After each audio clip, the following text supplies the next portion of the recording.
Kita masuk pada contoh di sesi ke-6, bicara mengenai gaya penyampaian verbal maupun non-verbal. Kita mulai dulu dari contoh yang verbal. Nah, yang pertama yang termasuk dalam verbal adalah kecepatan berbicara. Sebenarnya tidak ada patokan tertentu seberapa cepat kita harus berbicara, tetapi kira-kira kita harus mengevaluasi diri sendiri. Saat latihan kita rekam, kemudian kita dengar, apakah saya berbicara cenderung cepat? Karena ini bisa membawa audiens itu untuk tidak mengerti apa yang kita sampaikan. Atau justru ketika kita mengevaluasi, saya cenderung berbicaranya lambat sekali. Ini akan membawa audiens lebih cepat untuk merasa bosan. Jadi, kita bisa menggunakan kecepatan ini untuk trik. Maksudnya adalah saat bagian penyampaian isi yang biasa-biasa saja, kita bisa gunakan kecepatan yang lebih cepat. Tetapi tidak sampai seperti jalannya kereta gitu ya. Nah, untuk hal-hal yang sifatnya penting, masuk ke intinya, maka kita bisa memainkan speednya kita perlambat. Contoh, baiklah, dari pemaparan yang tadi sudah pernah saya sampaikan di kelas bahwa kita akan masuk kepada inti dari pembahasan hari ini.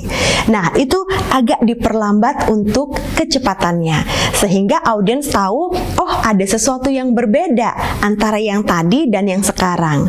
Maka lebih mudah untuk audiens menangkap inti pembicaraannya. Kemudian masih masuk dalam bagian verbal juga adalah tone atau pitch atau tinggi rendahnya suara. Nah, ini juga biasanya dimainkan agar suara kita ketika berbicara itu lebih bervariasi. Boleh kita pakai nada yang lebih tinggi, boleh juga kita berbicara dengan akhir tone yang lebih rendah. Nah, jadi seperti itu, tinggi, rendah. Nah, itu kita mainkan.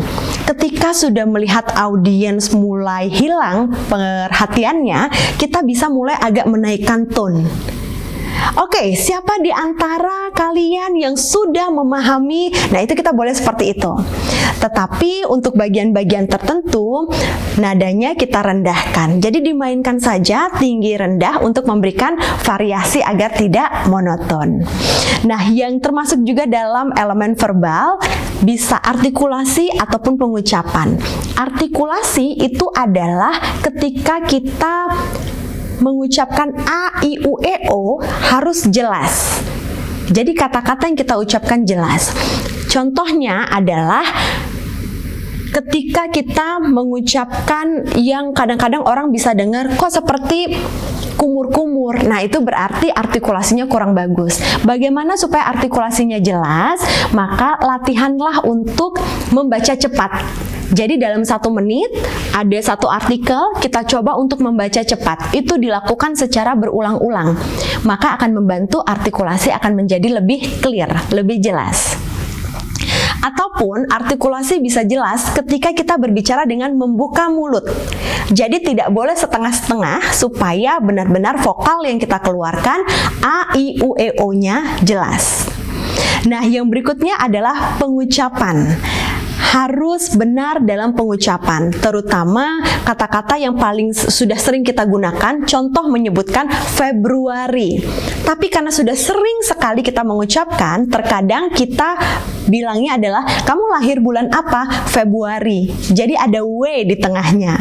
Nah, itu termasuk dalam verbal atau permasalahan kesalahan pengucapan. Maka kita perhatikan lagi dan latihan lagi dalam mengucapkan, jangan sampai ada kata-kata yang salah untuk diucapkan.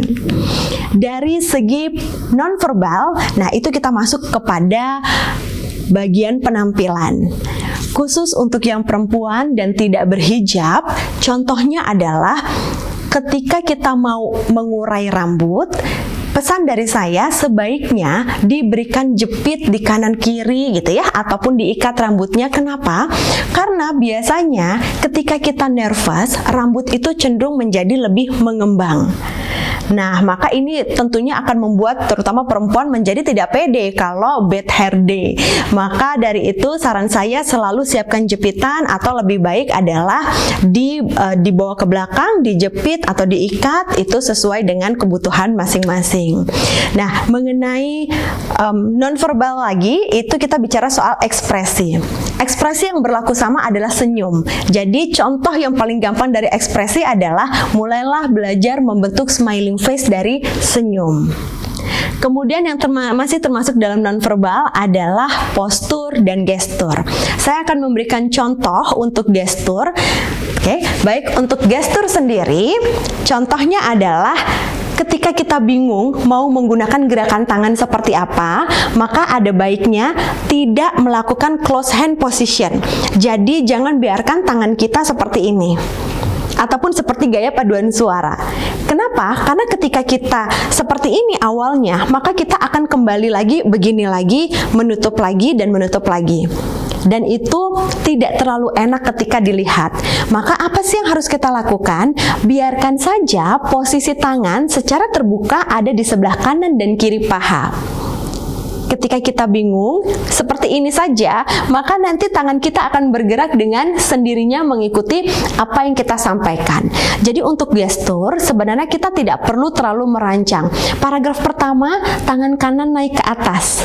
Paragraf kedua, tangan kiri tepuk-tepuk ke bawah. Nah, itu tidak perlu. Jadi biarkan saja sebenarnya gestur ini mengalir secara natural.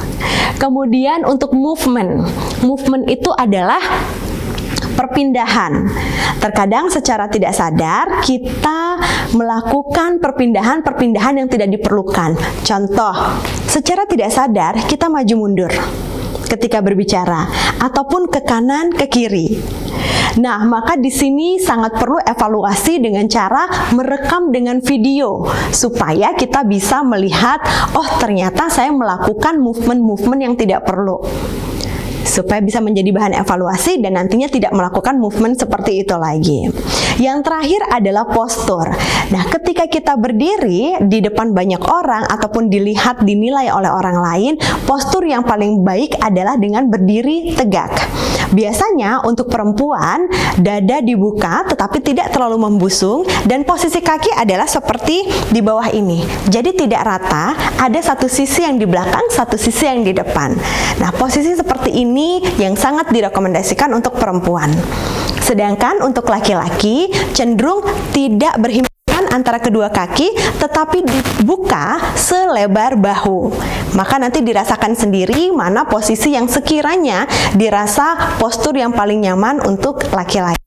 Terakhir, saya akan mencontohkan bagaimana ketika kita berbicara dan harus menggunakan alat bantu, yaitu mikrofon.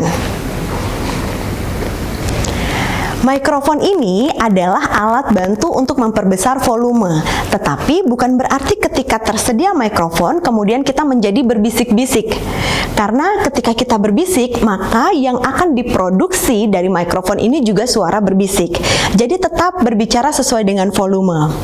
Nah, perhatikan cara memegangnya. Kita tidak boleh memegang seperti ini karena nanti akan menimbulkan suara kresek-kresek gitu ya, suara gesekan-gesekan yang tidak enak didengar. Kita pegang pada bagian tengahnya. Dan ingat, seringkali melihat penyanyi gitu ya, memegangnya dengan lentikan seperti ini. Nah, itu tidak boleh dilakukan oleh seorang public speaker karena kita bukan penyanyi. Jadi pegang dengan firm, dengan kuat, dengan yakin.